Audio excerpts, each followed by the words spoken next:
ফেব্ৰুৱাৰী মাহৰ 20 তাৰিখে অসমৰ প্ৰতিগৰাকী অৰুণোদয় হিতাধিকাৰীক বিহুৰ উপহাৰ হিচাপে আমি আগতীয়াকৈ 8,000 টকা দিম। ফাইনালি অৰুণোদয় আঁচনিৰ যিসকল হিতাধিকাৰী আছে এই হিতাধিকাৰীসকলৰ কাৰণে কিন্তু ঘোষণা কৰিছে আমাৰ মামাই।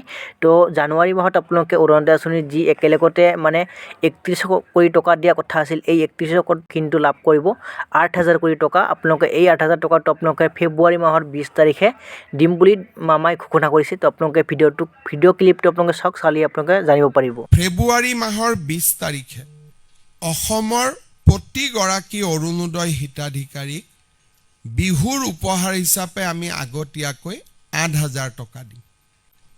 তাৰমানে প্ৰতিগৰাকী আই মাতৃ যিসকলে অৰুণোদয় আঁচনি পাই আছে, দে উইল গেট, জানুৱাৰীত আমি তেওঁলোকক নিদিওঁ একো, ফেব্ৰুৱাৰী মাহত একেলগে ফেব্ৰুৱাৰী মাহৰ 20 তাৰিখে একেলগে আগতীয়াকৈ বহাগ বিহুৰ উপহাৰ হিচাপে তেওঁলোকক আমি 8,000 টকা তেওঁলোকৰ বেংক একাউণ্টলৈকে হস্তান্তৰ কৰিম।